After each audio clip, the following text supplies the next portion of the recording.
Are we ready to watch the next obscure Space Marines chapter? Are you ready? In 3, 2, 1. So, convergent evolution is essentially when two species that have nothing to do with each other and are in very different locations evolve very similar traits under the same stresses. A good example is the wing of a bird and the wing of a bat. Both skeletally have very few similarities, but both function very similarly. That's kind of how the Silver Skulls operate, where the Iron Warriors are called that simply because where Perturabo grew up, he cast his warriors in iron and encouraged them to adopt a very stoic internal process. Guys, Peter Turbo jump scare. Do you feel jump scared by Peter Turbo? I feel jump scared by Peter Turbo right now. So we're adding one to the counter. Oopsie, we got jump scared.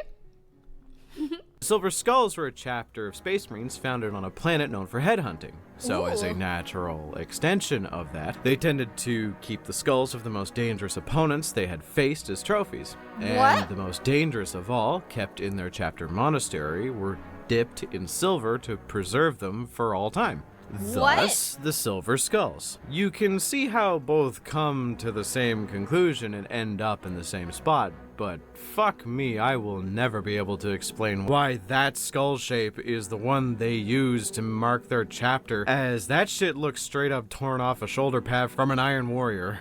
So with the mild bit of discourse out of the way, and a minor amount of educational material as well gone, let's talk shop here. Who are the Silver Skulls? A pretty fucking cool chapter, if I do say so myself. I think they are genuinely fun after doing extensive research into their lore. I find them to be quite unique. The thing that makes them unique is weird. So like most chapters, they do follow the Codex Astartes pretty to the letter, you know, Ultramarine successors and all that. And that's kind of the main thing they do like everyone else. Everything else they kind of do is very different. For one, they are incredibly superstitious to the point where it is noted several points in a lot of the resources where they are written about in. If they weren't as good at their job as they are, they would totally be tracked down by the Inquisition for a nice round of questioning. On top of that, their superstition has caused a new rank to be raised amongst them, called a prognosticator, which is not to be confused with the prognosticator of the Grey Knights, which basically serves the exact same purpose of the prognosticator for the Silver Skulls, but more functional and actually practical. Who are the prognosticators? Essentially, if you have any psychic aptitude of any kind, then you are inducted, or at least attempted to be inducted into their ranks. Their goal is to read the future and see if the upcoming battles are in their favor, see if the portents are good. The Silver Skulls are so superstitious that if the portents are not in their favor, they do not fight at all, which frustrates their allies to no end. Unless they actually see the portents in their favor, then they act with such brutal determination that it actually seems like they can will the destiny of the battle in their favor. Now, Okay, hold up. I kind of agree with that, because, like, if the vibes are off, why would you be in the battle? But then I guess, you know, there's war kind of stops for no one, so... they did not use an Etsy witch. That's crazy. The Etsy witch fucked me over so bad, guys. Not the Etsy witch. Etsy witch warfare is crazy. Making this seem more cool and interesting than it actually is, but time to deflate your image of them, because they use the Emperor's Tarot deck like a 16-year-old girl trying to discern if there are in fact ghosts in their parents' house. Oh my god. Yeah, they use a tarot deck and psychic fuckery to see if the battle is in their favor. This shit is bananas. I love them for it, though. Stop. They are a chapter of Space Marines with a long-ass reputation for being really good at their job, and comically enough, they are among the earliest designs of Space Marines to ever be released. So with that, take a look at this goofy art of them being old Space Marines. God, old Space Marine art just hit different. So another thing... Guys, hold up. I kind of love them. So they're basically astrology girls. I kind of love that. Yeah, they're like, hey, I can't do the battle today. Mercury's in retrograde. I don't even know what that means. All I know is that means that like shit's going down in like astrology terms, right? I kind of love this for them though. Like them having like a completely like silver chapter that's just like, hey, I only fight when the vibes are right. it's so girly pop. It's so like e-girl core. I kind of love it. Today's not a good day for Capricorns. We need to pull back. It's so fucking funny. Wait, I love this. I want to bring up is a very common discussion point for Ultramarine successors. How is it that the culture and genetic expression of an Ultramarine successor can be changed so much from the original stock? Yeah. It all comes down to the simple fact that Gilliman encouraged the successor chapters to take on the culture of the worlds they recruit from as well as the worlds that they initially came from. It's why the Mortifactors are without a doubt an Ultramarine successor. Wait, I love they that. just grew up on a world where cannibalism and bone wearing was very common and a good way to display social status. So, What? Hold the fuck on. Wait. Dial that shit back one more time. What? You know? I don't know why I didn't expect that there'd be cannibalism in Warhammer. I mean, I guess. Girl. I heard man's gotta eat. I guess. Okay. I guess. Ultramarine successors do have a tendency to be very different from the parent chapter.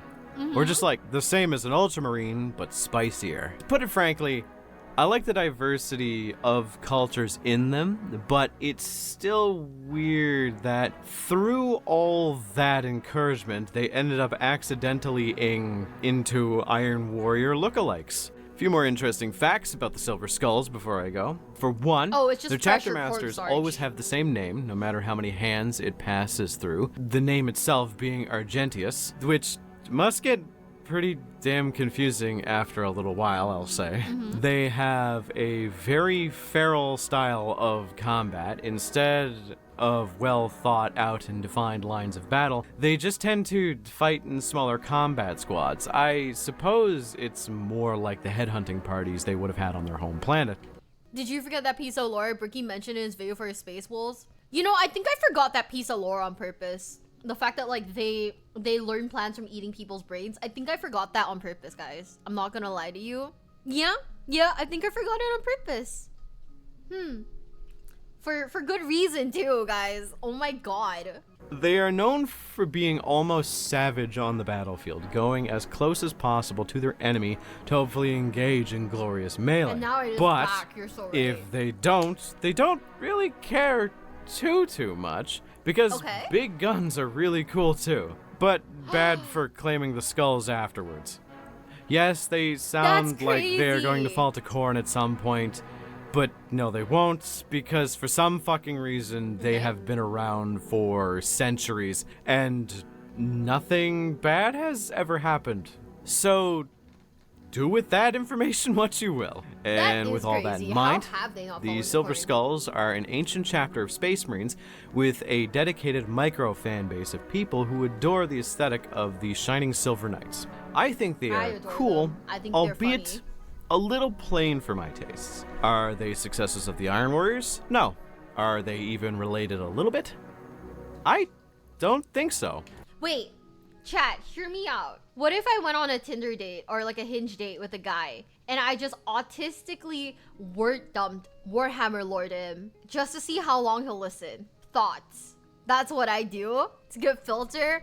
Just let me lore dump Warhammer to you. And if you can't sit there for like 8 hours and listen to me talk about Warhammer lore, it's time for me to pack up and go home.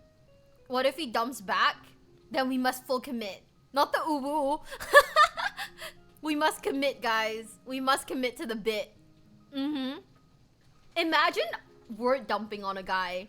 Like lore dumping on a guy for like 7 hours and then he hits you with the, I think I like the Iron Warriors. That's when you like pay for your share of the bill and go home. What if he wants you to wear the helmet during sex? Can I be real? I am probably fucked up enough to do it. I am probably fucked up enough to actually do that. I marry him? Wait, you want to marry him? Not me? What? Am I getting anti-art by YouTube chat too? So Twitch chat, every time I say chat, I met a guy. Twitch chat's like our boyfriend now. Is YouTube chat gonna be like that too? That's crazy. The helmet's for protection? Fuck, you're right. He goes, wait, who are the Imperial Fists? That's when you pack up and go home. Could be worse. He could like Imperial Fists. Shut up. Shut up. They're fine. The Imperial Fists are so good. One of us, that's insane. In our defense, your taste is so horrible, we have to audit him. You're right for that. Wait, what if asking someone what legion they like is basically like on the same level as asking a guy what's your star sign? Is it the same thing? Is that kind of insane? Who's my Oshi Primarch Rogel Dorn? Imagine going on a date with someone and you're like, oh yeah, I have the Emperor's children. Punch him in the face. And be like, no, fuck you. For Rylanor, bitch. That'd be so mean. Right? He'd be a Dark Eldar fan, which is pretty rare. Oh no, what if they like Blood Angels? We can continue talking. If he likes Blood Angels, we can continue talking. If he's like any other, okay. Should we do like an army tier list one day on stream? Like, we'll do a tier list of all the factions that if a guy liked, it'd be a red flag. What do you think? Iron Hands is an absolute no. Tau fan, I put right in the middle. It would strongly depend on what they have to say. If they're a fan of the Tau, are you playing because you like the Gundam aesthetic, or do you think that are you playing them because they're meta? That's the question. Though I could be wrong.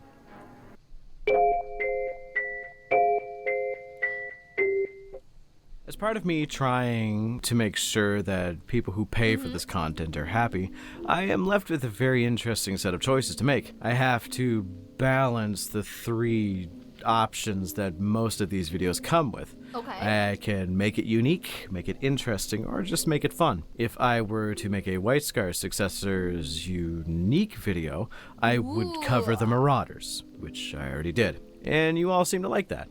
If I were to make it interesting, I could cover a chapter that has traits of both the White Scars and an other Legion's traits, like the Black Guard, which are actually a Raven Guard successor. Or I could make it fun. So by process of elimination, I decided to go with something a bit fun. And that is the Stormlords. If you're paying attention to my main channel releases, I posted a video last week about the Skull Takers, and in that, their Chaos Lord actually came from the stock of the Stormlords, which are a White Scar successor chapter. So I decided it was cool to do research for both chapters at the same time. Kinda worked out nicely if I do say so myself, which I do. So, who are the Stormlords? Well, to put it bluntly, they are a successor chapter of the White Scars that also has kind of this Pokemon rival-esque view of their progenitor chapter, where they show up every now and then and try to do better than their parent chapter. And the White Scars usually respond understandably with, oh fuck, not these guys again. Though the competition is pretty fun, described as being a bit reckless in order to prove they are in fact better than their progenitor, which is really fucking funny to think about. They tend to do the same shock and awe style drive-by tactics that the White Scars do, but with a bit more pizzazz and screaming and probably dying horribly. The Stormlords as a whole present a specific brand of chapter in this universe, the kind where they are always just kind of around and usually supporting another faction. The Stormlords are particularly renowned for the ferocity in which they hunt orc was. No! They get the orcs, it's so sad. But yeah, what is this Pokemon rival ass bullshit? I kind of love this for them though. Like, their whole thing is just being petty as fuck.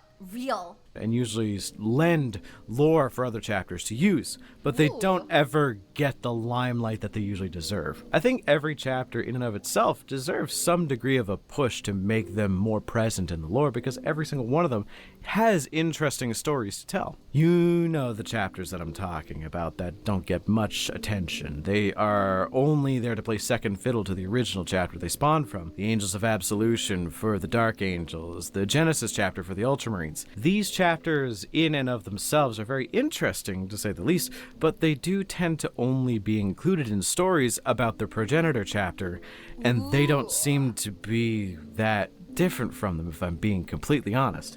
I think that the Stormlords are just different enough. Not so different like how the Iron Snakes are very different from the Ultramarines, but more so black dragons from the salamanders. I kind of like the black dragons. I don't know, it looks cool. Wait, you might not like this, but the Imperial Fist successor chapter, your Black Templars are the biggest red flag of all. A lot of Iron Crosses, a lot of Blood Purity, a lot of German... No! Stop. That's crazy. Fuck, that's crazy. They have giant Wolverine bone claws. Don't listen to them. It's not true. Oh no. It's a Maltese cross. Oh, okay. Like from the Knights of like Malta then. Okay. That's not so bad then. That's not too bad. Tome Keepers are I think I saw like the Tome Keepers earlier. I did think that they were cool, but they're also like, I don't know, what are they what are they like a descendant of like the Word Bearers? I have no idea. Yeah, yeah, okay, if it's like one of the Knights of like Malta type of crosses, then okay, that's not too bad. So to cover a few of their differences, the first thing most people notice about them is their color scheme is absolutely fucked. Yeah, and something that a fellow content creator actually pointed out to me is that the Stormlords are actually not ever depicted correctly in art or in miniature form. So you see the half and half color scheme of red and white. It's very white Scarsy. But then you see the bright yellow helmet. Yeah, it's pretty garish, yes. It's actually worse than you think, because the company of the Marines is denoted by the color of the helmet, unlike with, say, the Imperial Fists, who denote their company with the colored border around their shoulder pads. The fucking Stormlords go dick deep and just color their head neon colors to show what company they're in. First company are white helmets, second company yellow, third company red, and fourth company is apparently neon fucking green, which I feel more people should paint because it looks ugly. They paint laurels on the top of their heads if they are a veteran, and it kind of adds a bit more of a balance to the color scheme. I love little details like that, by the way, that separate chapters in how they distinguish themselves. Like for the Black Templars is a good example. If they have a black trimmed shoulder pad with a white center, they are just a normal Marine. But if they are a chaplain, the shoulder pad is all black, black rim, black center, but with white iconography. If it's all black, but with red trim and white iconography, they are a veteran or one of the Sword Brethren. It's pretty cute how chapters go about it. I like this method, even though it's gonna look... I would never be able to commit this to memory. I would just take whatever you guys say at face value because I will not remember this shit. That is confusing. Look like shit on the tabletop. I think it's very cool and very interesting to do. They'll definitely stand out. Like having a bunch of random colors in a squad. Wherever I went, I couldn't find everything about the companies, basically the different colors, but it looks like they follow the same, if not similar structure to that of the White Scars, referring to different companies as brotherhoods, and each brotherhood having different names denoting their purpose. The last major thing that came from the Stormlords is kind of weird. Basically, in a skirmish they had with the World Eaters, which are big boy Marines, they ended up losing a few guys who were abducted, one of which was an unfortunately named man by the name of Sergeant Balzac. This man ended up being tortured, psycho-indoctrinated, and... Can I get an 07 in the chat for Sergeant Balzac? I'm not even gonna lie, that is really... Yeah, apparently one of the people that got kidnapped by the World Eaters was a guy called Sergeant Balzac. Very awkward, huh? 07's in the chat, guys. He got tortured by the World Eaters. Also just probably given the butcher's nails. And it ended up with him becoming a Khorne berserker. But not only that, he would reap a bloody path of carnage and destruction so long that it ended up with him becoming the Chaos Lord of a pretty important warband of Khorne-worshipping Marines known as the Skull Takers. I covered them already, but I feel it is important to note, because I like that as an idea. And here's a little theory crafting for you. I honestly hope that there is some stories written about the Stormlords where they have to come to grips with the fact that someone a part of their chapter, or at least used to be a part of their chapter, is quite literally a massive threat to the Imperium now. Lord Zufor is his name now, and he is probably one of the most dangerous generals under Abaddon that there are. So having them have sort of a Dark Angel style hatred and desire to murder him would be a bit of an interesting way of going about it. It might humanize them a little more. It's not the kind of story you see often. You see it sometimes with the Dark Angels, who find actually chaosified fallen angels, but not so much with other chapters. It's a neat gimmick that definitely deserves to be explored more. So in general, the Stormlords are a bit of a copy of their progenitor chapter, but with a few extra bits and bobs added to them. They are quite literally White Scars, but spicier. They have this obsession with trying to one-up the White Scars that keeps them from being a bit too samey, but I can see how they are a bit repetitive. Guys, don't ask me. Don't ask me what's with the names. I don't know. A Games Workshop created these names. I don't know either. Yeah, I kind of feel bad for him, but then I guess he lucked out even harder and became like a lord. 40k or Star Wars? Honestly, 40k. Space Wolf time! It's Space Wolf time. It's time for me to talk about a descendant chapter to the Space Wolves that I think is interesting and kind of fun, which you'd think would be hard considering my rather anti-Space Wolf style opinions. But nah, I already had this one lined up and hinted to the fact a little while ago. I said I'd cover them, so I'm here. So for a bit of context, the Space Wolves are a bit averse to the idea of having a successor chapter of any kind. Okay. They've had bad experiences with it in the past, as well as they've had quite a lack of interest in Gilliman's glorified paperweight known as the Codex Astartes, preferring to follow the Book of Russ, as it were. But they didn't really have much choice in the matter when Call made a bunch of new Marines, froze them for a couple thousand years, and then unleashed them all at once on the stars. So there is that. And from that, you get the chapter I want to discuss today, which is the Wolf Spear. I have briefly mentioned them in the past when I made a video about one of my favorite space wolves, Bjarni Arvidsson, but I feel like they are significant enough of a presence in the recent writings for me to actually do more work on them. So, who are they, what are they, etc., etc., etc. Pretty simple to start. Basically, they were created in the Ultima Founding, which is a founding of Space Marines to create a whole fuckload of new chapters out of exclusively the Primaris gene stock. So this is a 100% Primaris Marine chapter, meaning they do have access to some of the best gear in the setting, but the least actual practical experience in combat. It also means that they have the most dulled down gene-specific eccentricities. They are less feral than that of regular space wolves, which does play to their benefit, and their downfall in equal measure to some degree. It's one of the major sticking points for the early Primaris Marines, where they had the majority of their own gene seed flaws removed by Call, so you had stuff like Blood Angels with no Black Rage, you have Iron Hands that are a bit more likely to think emotions were kinda cool, and Space Wolves that actually knew how to follow the command chain without honor duels all the time, or them turning into feral berserking werewolves from time to time. It also removed a lot of the more unstable but beneficial aspects. See, the Black Rage may be a bit of a downside, and turning into a werewolf makes it a bit harder for you to control yourself, but you lose the increase in strength, the more efficient shock and awe tactics, and, you know, the weirdly intense desire for alcohol so strong it could strip paint and kill lesser men. But the interesting fact is that the gene seed flaws eventually did start to manifest, making it difficult, but not impossible. I know the Flesh Terrors did start to warm up to the Primaris additions to their chapter when they started to fall to the Black Rage and manifest anger management issues. So, with the Wolf Spear, you have an entire chapter that is slowly coming into itself. See, prior to them being the Wolf Spear, the majority of them were simply Gilliman's unnumbered sons. Primaris Marines with generically colored armor indicative of their gene seed, so powder blue for Space Marines, red for Blood Angels, and so on and so forth, and they had a gray chevron on it to denote that they all worked together. Can I be real?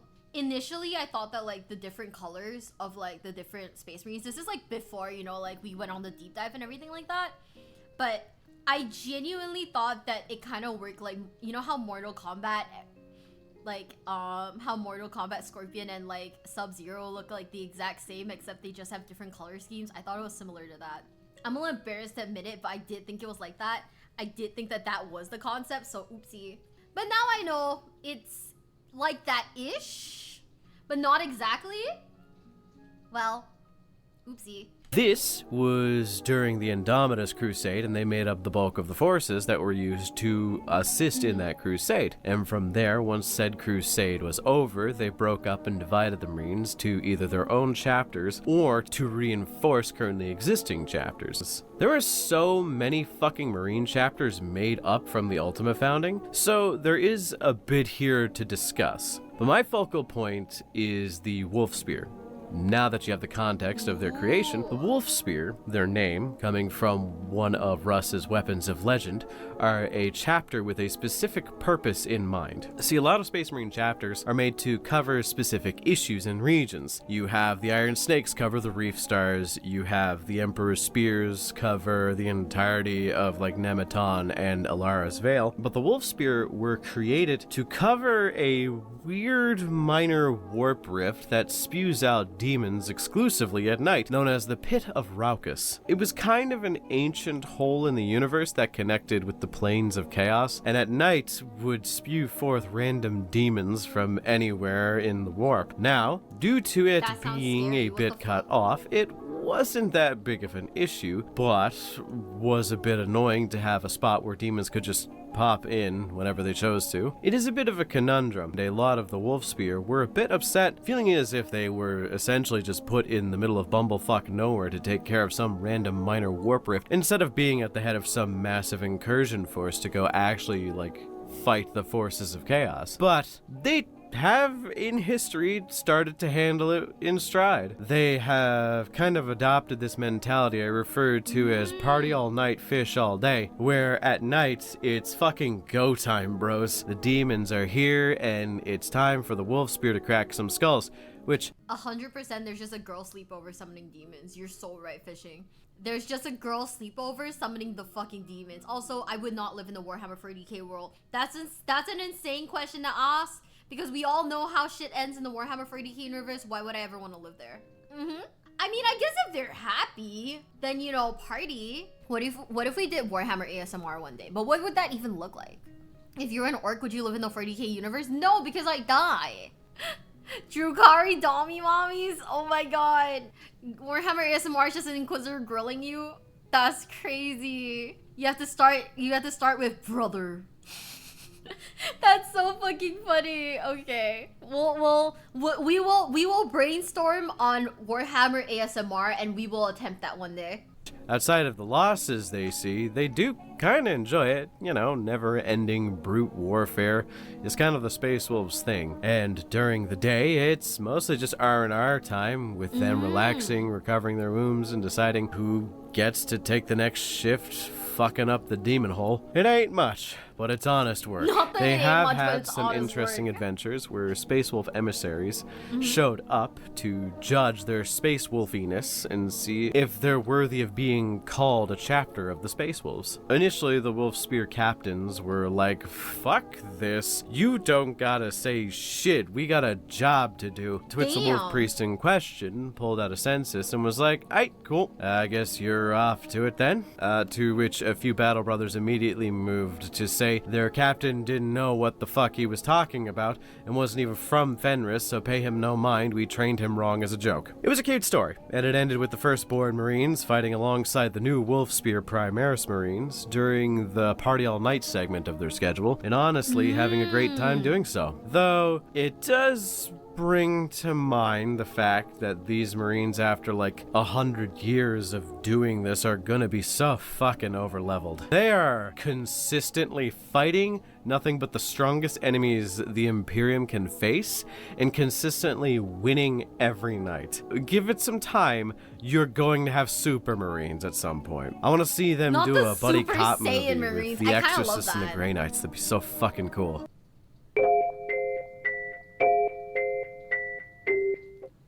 With the Imperial Fists, you gotta admit, you aren't exactly starved for choice here when it comes to significant Space Marine chapters. So you can pick out some pretty banger choices, and you got yourself an absolute slam dunk. You got the Black Templars, you have the Crimson Fists at the forefront, but behind the scenes you have equally interesting chapters like the Excoriators and the Celestial Lions. Going through each and every one of them, you do have a bit of breathing room to construct a decent narrative about what you would like to talk about. But I think, as per me being the embodiment of some young child jumping up and down and screaming, I'm special, I'm going to talk about the Soul Drinkers. No, not those ones. The new ones. What do I mean when I say the new ones? Well, the old Soul Drinkers chapter died the fuck out. Like, full on, they were mutated as shit and got ripped to pieces by an internal war and self-sacrifice. I want to cover them more in the future when I understand them more myself and go through the entirety of their series. I'm only partly through it now. But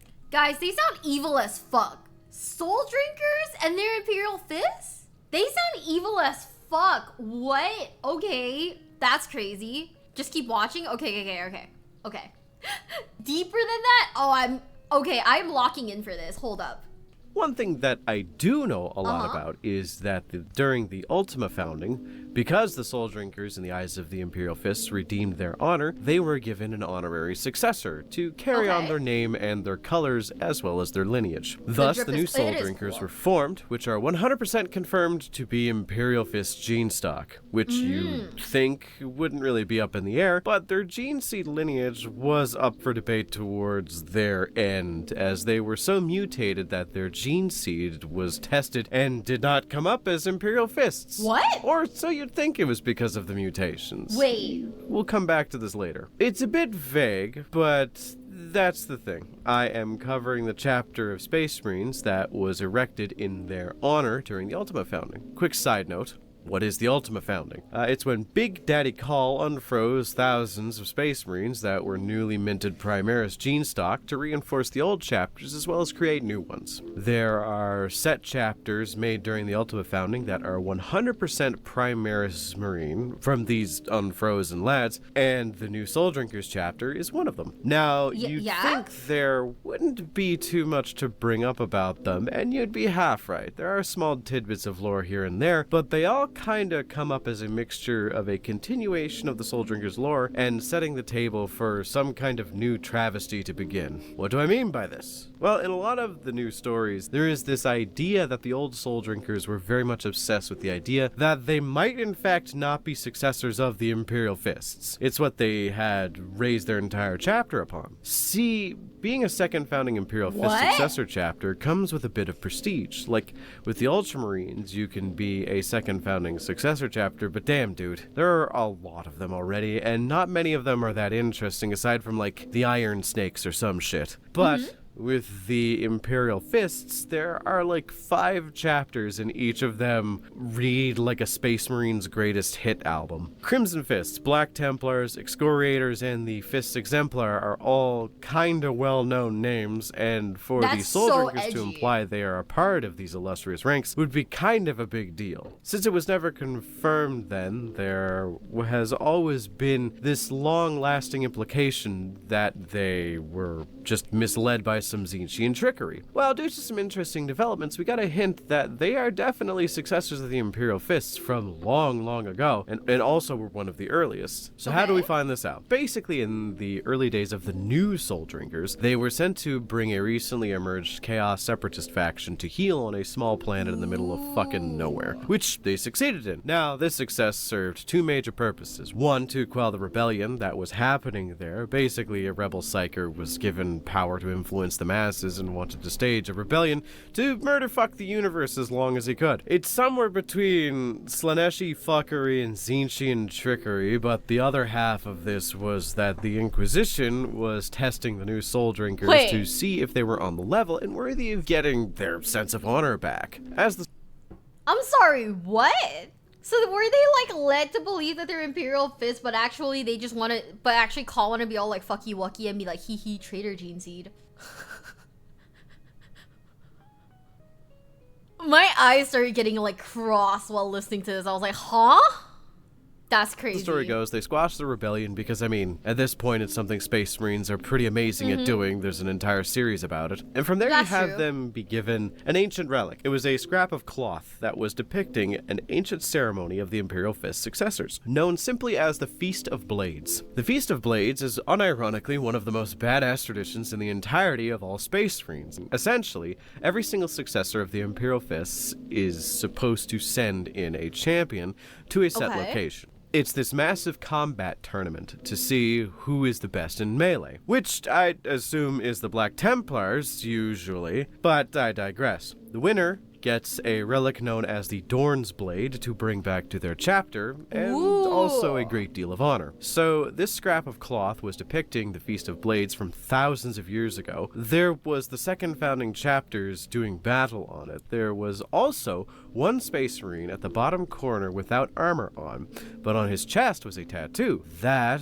tattoo had the old battle cry of the Soul Drinkers written in High Gothic on it. And before you ask, no, it's not a common phrase, so it was definitely a Space Marine from the Soul Drinkers. The phrase was, as I mentioned, in High Gothic, but it roughly translated to cold and fast. The implications here are twofold. One, the Soul Drinkers are in fact the second founding chapter that they originally thought they were of the Imperial Fists. And two, the rest of the cloth has been carefully cut away around that specific Marine to cut off what other Space Marines would be around them. But they neglected to remove that individual, likely because he wasn't wearing armor and they couldn't identify which chapter he was from. The only people in the 40k setting that would have the power to remove someone from history like that are the Inquisition. And the Space Marine who was given this as a token figured out as much. The theories here are fucking insane. Because essentially you realize that maybe, just maybe,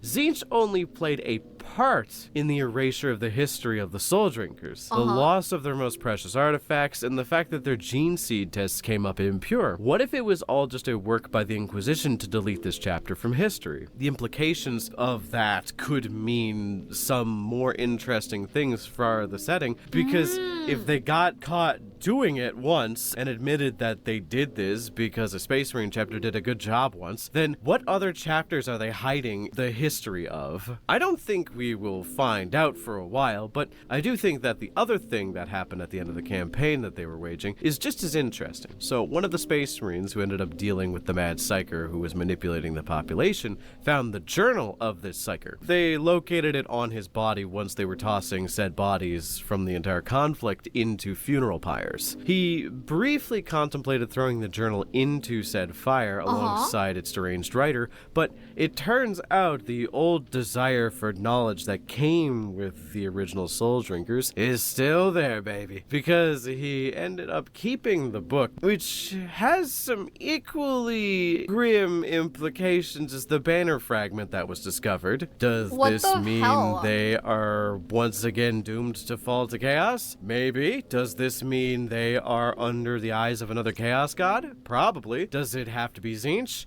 In my head canon, no, because the entire planet was fucked by what felt like a Slanesh uprising, but Tzeentch operates in weird ways, so what the fuck do I know, right? All I know is, honestly, I love the Ultima Founding. The implications of old chapters that were lost being remade into something new, and the legacy that carries, and the new chapters having to uphold that honor, I find it amazing. The rebirth of the Soul Drinkers and the implications therein is just interesting, and that's all I have to say about it. Okay, so if they have these guys that are just amalgamations of everyone's gene seeds, right? Would it get like, I don't know. How diluted do you think it'd be, like, down the line? Because, like, if they take the gene seeds from people who already have, like, everything mixed up, and they keep doing that, and they just... do you think it'd get diluted eventually? I don't know. I'm, like, confused a little with, like, the concept of, like, the gene seed, I guess. Right? Mutations? That's what I was thinking. Like, it's gonna get real fucked up, wouldn't it? Ooh. They do get mixed up? Girl... It's very diluted already. Space Marines used to be functionally immortal. Those have lost that ability. That's what I was thinking. I was like, oh, this is okay. In a very fucked up way, is this kind of like, you know how like when they breed dogs? Like when they breed pugs, right? To look cuter and cuter, and it just ends with like really bad like mutations? Is it kind of like that? Used to be way stronger. The heresy, Oz Call. I don't know. You have that man on Discord. But yeah, like, what do you guys think? Like, isn't it gonna be like pretty bad? Right? Isn't it kind of weird? You just stick another bonus organ in and pray to Omnicide to deal with it? Ooh. Sometimes they mix good, however, Hanzo from the Iron Warriors has a 50% armor, 50% Imperial Fist Gene Seed, quite the effective combo. I mean, I guess it's not the worst, right? Try to keep the mutations to minimum, keep cache of Gene Seed stock. If it gets to me, I'm pretty sure they censor that batch, make sure it isn't used. Okay, we're not gonna talk about the Lost Legions because I think that gets, that throws like, that just makes it like even more confusing. But yeah, you know what I mean? A picture of Marine with spider legs. Oh, I don't want to think about that. Oh, that is scary. Okay, I think I kind of get it now, but also like, oh, they're kind of fucked up in like a pug kind of way then. Ooh. Raptor cults. Night Lord's time, baby. My favorite legion and the one that probably gets the least stuff. No, seriously, I mean it. There is less lore and less warbands to choose from for the Night Lords than I would wager any other Space Marines. See, with other warbands and other legions, you have the kind of soul successor type deal, where with Khorne legions, you could kind of say they're very similar to the World Eaters. With Nurgle legions, you could say they're all very similar to the Death Guard. But with Night Lords, they're kind of their own thing. So it's interesting to see what bands do show up from time to time and peel back the layers, as it were. Yeah, that was a pun. But for part 8 of the paid content, I wanted to do something a bit different. Vary it up a little and do some cultural discussion as well as discuss one of my favorite concepts in the setting. So if you didn't notice, each legion technically has a representative unit in the game. It's a little more obscure with the loyalist side, but for the traitor side, it's pretty easy to determine. Iron Warriors have Havocs, World Eaters have Khorne Berserkers, Word Bearers have Possessed Marines, and for the Night Lords, there's nothing more representative than the Raptors. Raptors could easily be confused for their loyalist counterpart, the humble Assault Marine with a jump pack, and you'd be forgiving for assuming that, because externally you see the Chainsword, the Bolt Pistol, the jump pack, and the Screaming Maniac, but here's the interesting thing. Yes, the Screaming Maniac, my favorite bit. What if I told you there are entire societal cultures based around Raptors and their ideals? The Raptor cults, they are called. It's kind of cool, right?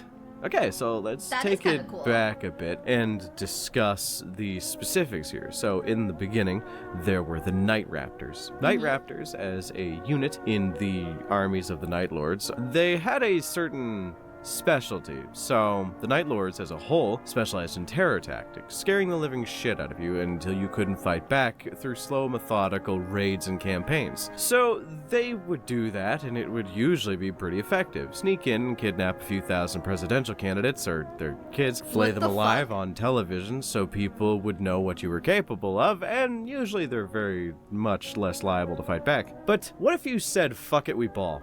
What if you got rid of all subtlety and didn't just want regular fear and anxiety to be a permanent fixture, but you just wanted to scare the living shit out of every single ass you see? Well, then you have the Night Raptors. The best way to sum them up is the Night Raptors are not soldiers.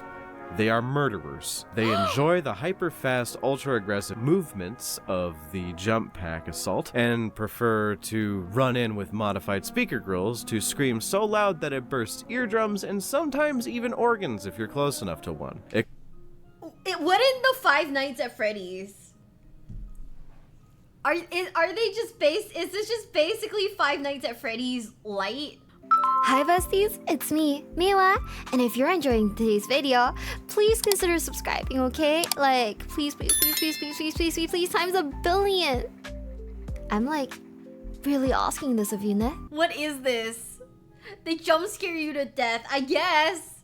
That's so dumb. I kind of love it, but that's so dumb. Equipped with the loudest and angriest looking weapons you can find, the chain swords, chain blades, and the humble Nostraman chain glaive, they specifically target the weak and the stragglers of any group to take easy victories. They resemble what their name would suggest, a bird of prey, who prefers to attack individual small targets of prey rather than an entire group of armed men. So these individuals tended to be even more maniacal and a little bit more neurotic than the rest of the Night Lords, which is fucking saying something. They hold themselves in higher regards because of their specializations, so they are a bit odd about it. Well, mix in the warp, chaos, and a couple thousand years of service, and now you have entire cults propped up on these individuals who believe themselves to be something more than human, Is that a and fucking sometimes face? even more than just simple Astartes. Oh my god. Mutations that are specific to them and their cults tend to propagate only with them. Claw-like talons for feet, bird-like beaks for their faces, their jump packs melting into their bodies and mutating for more power and more lift. Look no further for a greater example than the bleeding eyes from the Night Lords omnibus. Their leader, Lycoraphus, is a freak who can't even walk upright anymore and has to kind of hobble around on all fours. But upside, he's really good at what he does, even being able to 1v5 swooping hawks from the Eldar, which is difficult to accomplish, I've heard. That being said, he was a named Space Marine, so there is that. But I digress. So now that we know a little bit about the background of the Night Raptors and what they do, what exactly are the Raptor cults and what is their purpose? Well, Raptor cults are, as their name implies, a group of Chaos Marines that are a smidge warp-touched and that use jump packs to attack with chainsaws and whatnot. But it does go a bit deeper. Like, for one, on the wiki it states that it's never specified they worship any specific chaos god, so it suggests they worship some minor god, which, okay, I guess. I never got that impression from reading about them in stories. I feel a lot of people assume if you worship chaos, you have to pick a god or pick all of the gods. But I feel Raptor cults actually just worship the concept of chaos as a whole, so they basically just like the end result of anarchy, panic, and fear. So I guess the closest you could say is just a mixture of all of them. In essence, just a modified version of Chaos Undivided without actually worshiping the gods. I guess secular chaos worship, if you would. Though, that isn't to say there aren't god-sworn chaos raptors. In fact, there are probably a few, considering the high-risk lifestyle tends to lead to higher levels of glory and favor in the eyes of certain gods if you were to swear yourself to them. Or death, usually death. So, what is the purpose they serve? It's actually pretty easy to discern this, as their purpose kind of remains the same from the original Night Raptors. They all still enjoy... Are those fucking hands? Guys, if a man plays like Night Lords, is that like a red flag? If a guy plays like Night Lords and you go up to his house and he's got something painted like that, is that a red flag? Big time? Ricky loves Night Lords. Does he have something like this though? I have Night Lords and Drukari. Brother... You're a walking red flag. Oh, is reminded that Crow is messed up. Crow is messed up. Ooh, with skin moss. Oh, that's scary. How many are you salad? You can't see red flags. Fuck. Wait, like don't call me out like that. Where the headpiece is a skin veil? No, that's scary. That's crazy. Oh God. Enjoy murder quite a lot, though this time they enjoy eating the people they kill. So Chaos Warbands usually employ raptors to accomplish any feat that requires a high degree of mobility and terror tactics, shock and awe, screaming, and, you know, jumping on top of very high walls, which the raptors will tend to do so with fucking gusto, further being modified by whatever chaos entity they like to interact with. It's usually pretty fun and lucky if a Chaos Warband can get in touch with a Raptor cult. They tended to be equipped with anti-infantry weaponry, but don't get it twisted. That doesn't mean they won't whip out the Thingamajig 9000 to blast your ass to next reality. Tank or not. They... Guys, I used to, I don't know, I stand Crow, but also what the actual fuck am I listening to? Are screaming warbands of maniacs that will work for food, war, fame, acclaim, and maybe a combination of all of the above. I really, really like the idea that they were retroactively mutated above game into something weird and grotesque. As their origins, like the literal origins as a miniature, was that Chaos was supposed to have more or less the same shit that the Imperium was supposed to have, but with a few less pointy bits. So you give Assault Marines with jump packs to the Imperium, and you give Raptors to Chaos. It's pretty fun to track how they have changed, and the original Raptor sculpt is really cute because of the cute little wings on the side. And the one we now have does look a little bit clunky, but it's still really fun. It's a little clunky because it's in this interim state. It was released in 6th edition, which is kind of that spot where they were just about to update the Chaos Marine sculpts to kind of the true scale Marines that we have right now, that are all spiky, pointy, and pretty cool looking, but they still have the proportions of the Marines prior. So they have nice sculpts, but bad proportions. And I think it fits them for being light mutants who jump around on jump packs, so yeah. But you have those on the Chaos side. But looking over to the Imperial side, you have the new Assault Intercessors with jump packs, which I think look pretty cool, if I'm being honest. They are pretty It cool. ends up with, as I mentioned, the old Raptors looking a little bit out of date and a little old at this point, but not so much that it's impeding people from enjoying the sculpt like I do. I think they are a bit on the precipice where they should probably get an update in the next, 5 years. Maybe with an update for the Night Lords as a whole, and giving us a Night Lords character fucking finally. God fucking damn it. Not everything has to be a black and gold armored Chaos Undivided faction, or a faction specifically sworn to one of the gods. But again, I digress. I think that's kind of the point though. They are kind of unique. Raptors and the Night Lords occupy a niche that no other faction kind of occupies. So with the Word Bearers, you have the Possessed. Possessed are basically just a better form of melee chosen. They have better melee weapons, and they're kind of like what you would get if you would mix Chaos Spawn with Chaos Space Marine chosen. Havocs, well, regular Legionaries can have a heavy weapons unit, so they can have that as well. And you can also have chainswords on normal guys, but with Raptors, they have the fear tactics, they have the high mobility, they have the low durability because they're just as durable as regular Marines, but because they're moving around quickly and getting in faster, they're probably going to get shot to shit. The loud Vox grills, as well as being able to carry specialist weapons. It's kind of its own thing, and that kind of is exemplified by the Night Lords themselves. The lightning streaked armor, the obsession with tactics that would not fit in with any other Legion. I think the Raptors are as perfect a fit as you can get for a Legion as possible to exemplify how different they are from other individuals.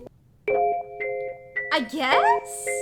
The Angels Vermillion. 9 means Blood Angels, and if you are familiar with me in my past work, I've always been a bit overly critical about the Blood Angels and what they do. More or less that we give the Space Wolves a lot of shit for being a bit repetitive with the phrase wolf, but we don't really complain too much about the fact that the Blood Angels use the word blood and all of its synonyms 1,000 times in their codex for weapons, armor, and what have you. It's something I criticize them for quite a lot, but one thing people forget about me being me is I tend to change my opinion as I learn more and more about individual factions. I wasn't green going into this channel, but there is so many different books that present so many different options to interpret the characters of the setting that I genuinely think it's impossible to keep a steady opinion, as there are so many different perspectives to take. You know, is the Uriel Ventress that Guy Haley made in the Dark Imperium books the same one of the Uriel Ventress series or any other time that he's appeared in any other book? And today's topic is one of those perspectives, where you get a super interesting view on a faction that is the Blood Angels, so it makes me kind of endeared to them a bit more. So, who are we talking about?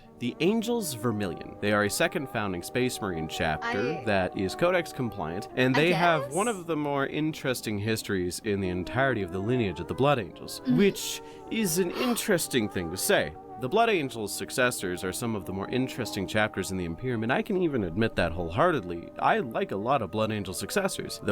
Can I be real? I feel like a lot of the Space Marines factions, sub-factions, a lot of them are painted red. I can't tell if they're Blood Angels or not. I can't tell if they're, Blood Angels or not, and I'm, confused, I'm eh? What do you mean you're an Ultramarine? but you're also like fully red. Like, what does that even mean? You know? Someone that's mutated to demon-like beings? Bro, it's so confusing. Flesh Hairs is an interesting successor. I am overwhelmed by the number of like dudes in red at this point. Corn cares not from where the blood flows. I suppose so. I mean, I guess that does make sense, but still, like, Red is not exclusive to Blood Angels. No, I mean, not everyone at Blue is a Smurf. No, I get that, but I just feel like it's kind of gotten to a point where like it's a little confusing, you know? Like if someone were to have like a red army, I wouldn't assume, oh yeah, this is like some Ultramarines like sub faction. I'd be like, oh, you're playing like Blood Angels, right? Right? I wouldn't be like, are you this obscure Ultramarines faction that's also red? I'd be like, Flesh Terrors, the Blood Drinkers, the Lamenters, they all have a very interesting set of doctrine and rules that make them stand out from the original chapter a bit more than the original chapter stands out from the rest of the legions, in my opinion. Wow. Personality is key when it comes to being interesting, don't you know? Having a bad personality is better than having no personality at all. Like, case in point, when I think of a Space Marine chapter, and the only thing I can think of them is that they are really good at shooting, that's a bit bland. But say you have something like the Black Vipers, where every single time their Primogenitor chapter went to introduce them to the Promethean cult, the agents they send end up going missing, that's fucking weird, and that's fucking cool. So, with Is that chapters cool? like the Flesh I don't know. Terrors, they may be horrible blood-drinking monsters, but they are fucking interesting because of their flaws, you dig?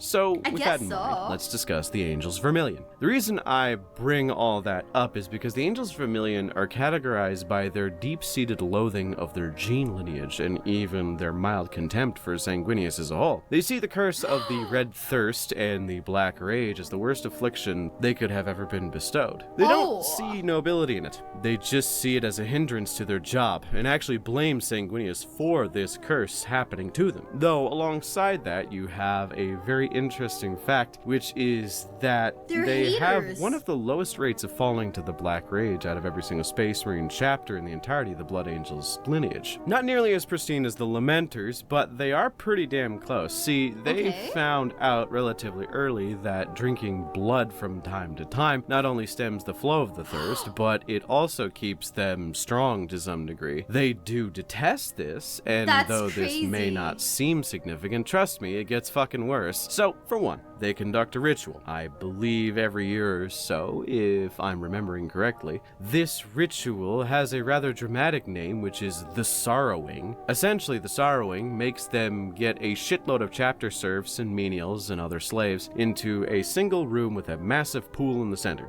They are allegedly aware for the rite that is about to be done, I should note.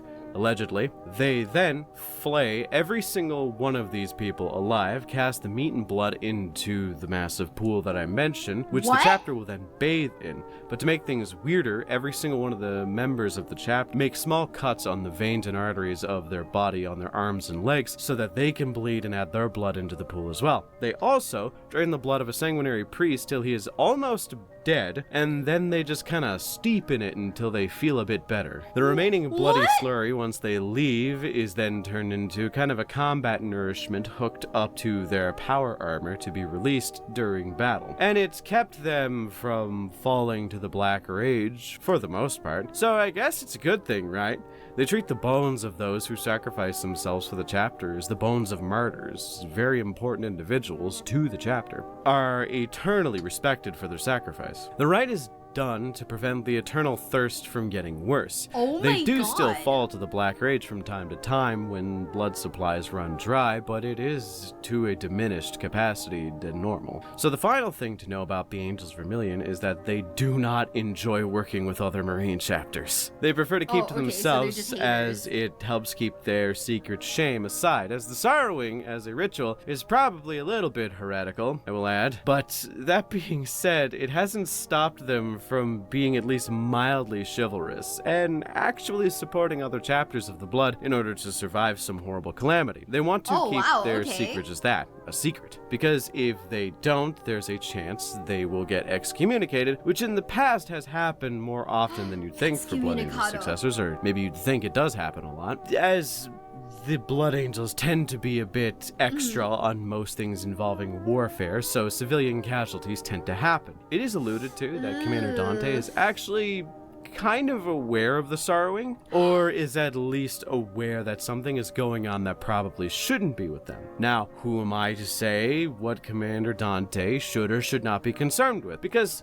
as far as I know, I am not a space marine, nor am I a blood angel, and nor am I a man who has lived thousands of years and is hounded Honestly, by a real. level of responsibility that I could never comprehend.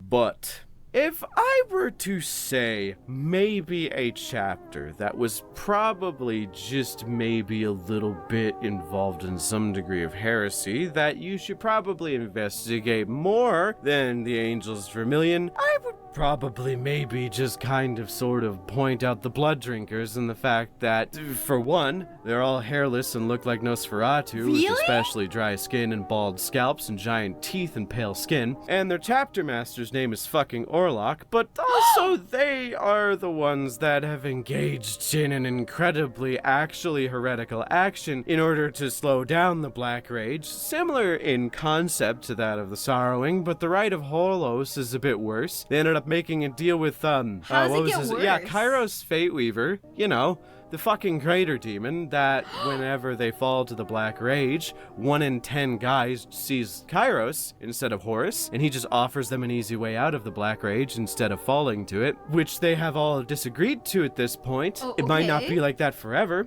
The Rite of Holos is a bit complicated, but methinks actually making a deal with the Bird Devil might be a bit more heretical than just a fucked up jacuzzi sesh with the boys, but that's just me, I suppose. Maybe I have something going on in my brain that Dante doesn't. Or maybe it's vice versa. We'll never know. The world of 40k is so fucked up. Holy shit. I am literally sat here like my mouth is agape right now because what the actual fuck am I listening to? I mean, I guess yeah, if one falls they all do, so that's why it's like a pressure situation for them, but also what the actual fuck? That's the charm? Oh no, I get it. No, I understand. You just realized? No. We have long known that everything basically sucks in like the Warhammer like 40k. Are you planning on reacting Morning Glory in the future? Yeah. So I'm trying to I'm setting up a thing, like a stream where I learn how to play 40k. That way I have a little bit of like knowledge going into like watching like a battle report, you know? But yeah. Imagine you go to sleep and wake up a heretic. I would be pissed. I'm just saying, my ass, I am a petty fucking person. I'd be pissed. I would not be happy. Everyone in 40k is just holding onto the cliff by the fingernails and it's perfect. That's true. Like, I'm not even gonna lie. Sometimes I watch these videos, right? And like, I'm just sitting here and my only takeaway is, wow, everything sucks here. Like, everything really sucks here. Like, in a way that sucks a little harder than most. Everything sucks. I don't know if I want to take a blood bath jacuzzi with the boys. I'm gonna be for reals. I think a blood bath jacuzzi is only for the girls. Everything sucks, but they have aura. I mean, are we like that concerned with aura farming in like, you know, the 40k universe? I don't know, maybe. Everything sucks is kind of what makes it great. I mean, I guess that does make sense. By the way, guys, I'm very happy to say a friend of mine went to the Godzilla like TCG event and they got me like the backshot Godzilla card. It's very good. It's very funny. This is what it looks like. It's Godzilla giving fucking backshots. I mean, I know it's not technically that, but they made it into a card and I think it's so fucking funny. I think this shit is hilarious. I usually skip this part, the backshots. It is so funny. Tell me I'm wrong. Tell me I'm wrong and I'll tell you that I'm not. But yeah.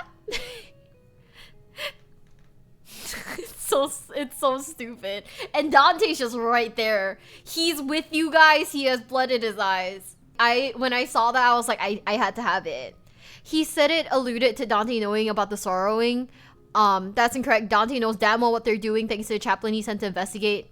To threaten to blab to the Inquisition about the Red Thirst and the Black Rage. And oh, okay. So basically, they're both like threatening to tell on each other. They're both threatening to tell on each other. That's why Dante's like shutting an eye to that shit. I guess that makes sense. So that's not the worst, right? Narcs. They're fucking narcs. Some people have dirty minds when when looking at simple things. Yes and no. Okay. Dante's just preparing to murk the Angels Vermillion. Oh. Guessing? I mean, there's stuff that I don't know about, like Warhammer, that I don't know. Godzilla would come out on his own terms. They made a card of him. It's not my fault. But back on track, notable things to kind of key into for the Angels Vermillion is that they are especially weird in the fact that they are a second founding chapter, but have no reverence for their Primarch, which I find very uncommon for most second founding chapters. They tend to be pretty into the whole Primarch thing, you know, they're descended from the original Legion and thus pretty close to the original heritage. Another funny side note is that for a faction that doesn't seem to like getting along with others, they do tend to partner up with the Blood Angels a whole lot. Wait, what was that cut? The Brazen Claws. Okay, I wonder where this one's from. Are you watching Mr. Bones? I am! We're watching Mr. Bones' video. This is a 3-hour-long video on obscure but significant Space Marines chapters, and I'm quite excited. I'm quite excited, because, like, I am curious.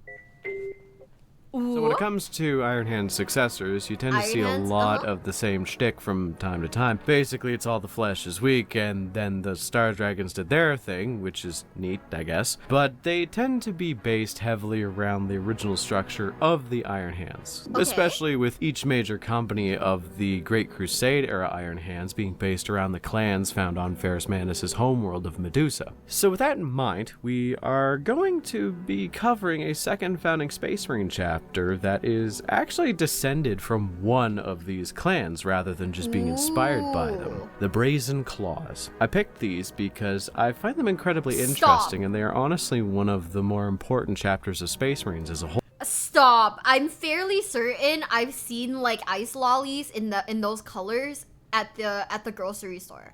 I am fairly certain I've seen ice lollies in those colors. Tell me I'm wrong. You know what I'm talking about? There's like some at the supermarkets, right? There are, I don't know what they're called. Rocket Pops. Yeah, I am fairly certain. What is this color scheme? I hate it. No.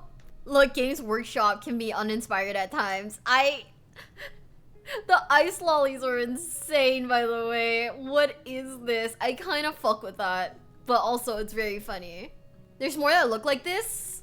Only red and yellow. I hate the color scheme. I'm just gonna put it out there. I hate the color scheme. I think it's god awful. Is it called a popsicle? Can you place the batteries on your smoke alarm? Beep is driving me crazy. I don't know what you're talking about. Is there beeping?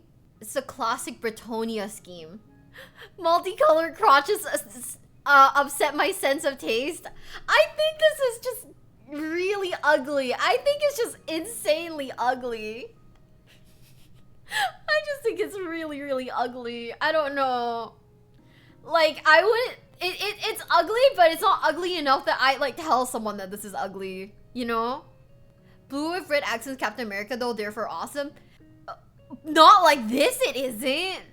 Like, this looks like someone couldn't decide what color they wanted it, so they were like, we'll do halfsies. We'll do, like, half-half.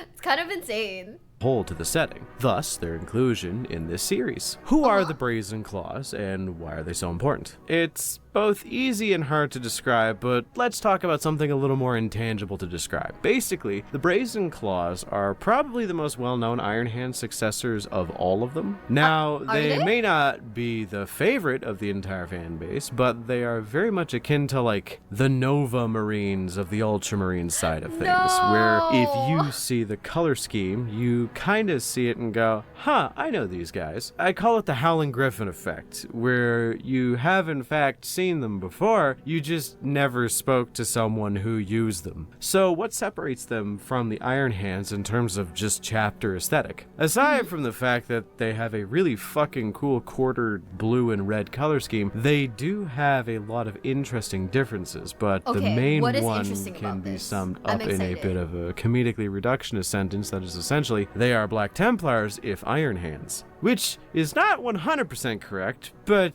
is kinda gonna capture the aesthetic of them pretty quickly. What do I mean by this? The Brazen Claws encapsulates that mentality of the flesh as weak quite intensely, to the point where instead of seeing the flesh as more of an apathetic downgrade and sort of anachronistic to the level of perfection they want to see, they actually see it as like a completely hateful and detestable thing. They actually fucking despise organic matter as a whole and think that machines are a lot more useful than meaty bits. This also translates over to them actually hating Space Marine physiology as well, even though it is incredibly enhanced, which is definitely an interesting thing because it kind of highlights an underlying hypocrisy of the entire chapter, because if they just wanted to replace all of the meaty bits, then why become full Space Marines? Just put the few necessary endocrine organs in the brain, become Skitarii style mechs, and then fight. It's been a while, but you could probably still make something like a Thalax.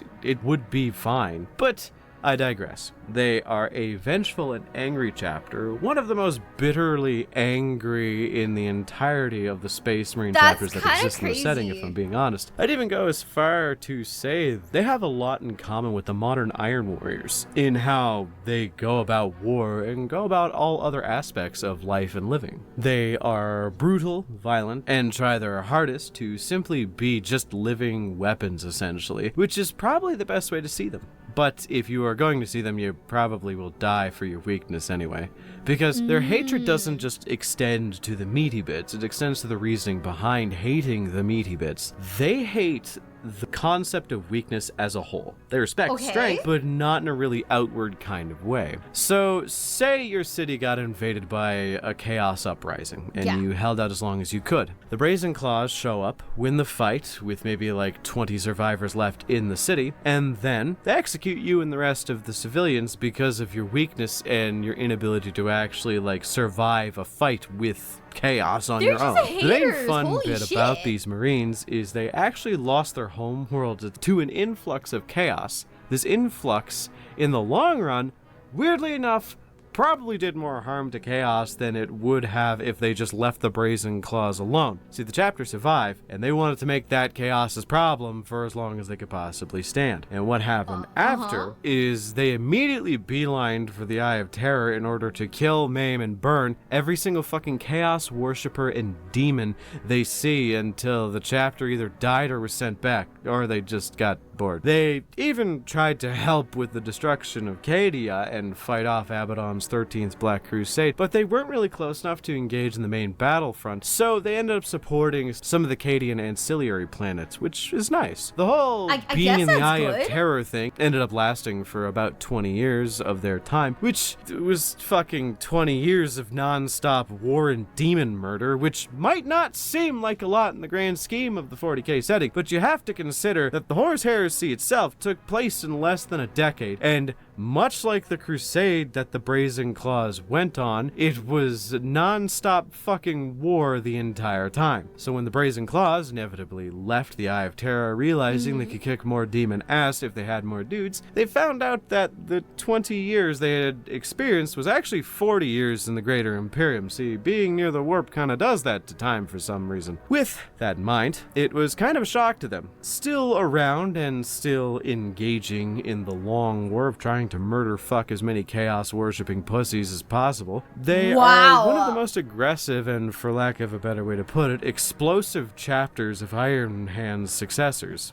They do have a history of supporting other Marine chapters and being okay with them as a whole, which is reasonable because strong respects the strong and all that. That's kind of their whole mantra. One of the majorly interesting bits involving the Brazen Claws, and the last thing that I kind of want to touch upon, is that they actually had a small portion of their chapter fall to chaos, which was kind of a big deal considering their whole shtick for a few decades was that they absolutely hated fuck-ass chaos, so it was a bit of a smear smear on their honor. Yeah, but what they the are heck? coping with it well and avoiding censure pretty decently, all things considered. They have an aggressive style of combat, usually centered around the standard tactics of the Iron Hands, heavy equipment and whatnot, dreadnoughts, tanks, so on and so forth. But due to their increased level of absolute fuck you hatred, they tend to focus more on close range tactics, at least from where I was reading, though there is that a bit makes of sense. inconsistencies with some of their information. So the Brazen Claws are a successor chapter with an interesting yet difficult scheme to paint, and I think they are pretty cool for it. I think in terms of Iron Hand successors, are having a pretty bright, incredibly ostentatious color scheme that is immediately striking on the table is really interesting to kind of look at, and it also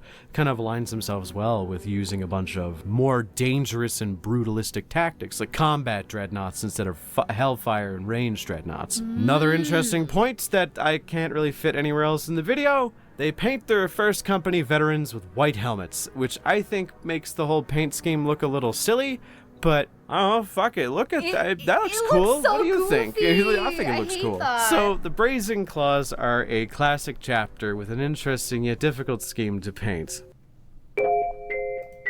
Guys, why are they so goofy looking? Let's watch the intermission. Oh, hi. Hello. Welcome to a brief intermission, I guess. I thought I'd kind of put this in between this slog, like a gas station and rest stop along a long-ass highway, and just check to see if you're all enjoying this. Isn't it wild how much I've changed over the course of just like what is ostensibly 6 months of video that you're watching? Yeah, shout out to Dutch, the gaming storyteller, for beating me over the head with a rolled-up newspaper until I was better at editing videos. Guy's a great dude. Damn. He's one of the reasons why most people in this community actually improve. Does a lot of editing for other big channels too, so go check his channel out. I'll shout him out constantly. If y'all got this far, cool. I'm glad you made it. This is a long video. But just to prove that you are, put your favorite Primarch in the comments down below and tell me why you'll like them, and I'll think you're a cool dude for doing so, because it means you dedicated yourself to actually watching this, which I genuinely appreciate. So with that being said, I just got a question for you. Okay, Wouldn't what's it be the question? fucked if I waited this long to put an ad read in the video? Man. Anyway, did you guys know that I'm sponsored by GamerSupps? Hell yeah! No integrity, boys. Yeah, GamerSupps is likely gonna be a brand I promote on my channel that pretty much indefinitely, or at least until they fire me. Gonna ride this shit into the sun. And I know Hell you yeah. degenerates love the big titty anime waifu shtick, so you should support the channel and buy something. They got Guys, big things titty like anime shaker waifu? cups all the way to only marginally confusingly named drink products like Anime Girl Thighs, which is... What flavor is this? Oh, it's orange creamsicle. Does it taste good? Oh shit, that's actually really good. By The using water code sounds is BONEZONE at crazy. checkout, you could get your own shaker cup or Anime Girl Thighs flavored tub of GamerSupps now in both caffeinated or non-caffeinated versions for 10% off, and also support the channel. Thanks to Hell yeah. GamerSupps for sponsoring this channel, and also thanks for worsening my grip on my own shaky moral grounds. Thank you for stomaching this ad, and back to the video. He's so real for that. But also, shout out to him for the ad. Like, that was a good ad, actually. The baseball shirt is really cute. I actually don't mind, like, okay, you know what's the thing? To each their own. To each their own. I know there are people who like hate the goonification, but I gotta say, I mean, hey, it's interesting product, right? Also, let's leave a comment. Let's leave a comment. Okay. I'm so confused. Roll Goldorn, my Kami Oshi. He's very cool. Let's just leave that as a comment. It was Tangia. See, guys, by the way, if you didn't know, so Mr. Bones is a bestie. So Mr. Bones apparently plays Elestrals. Like, he messaged me, like, we talked about it. We were talking about playing together because it would be very fun. It would be very funny.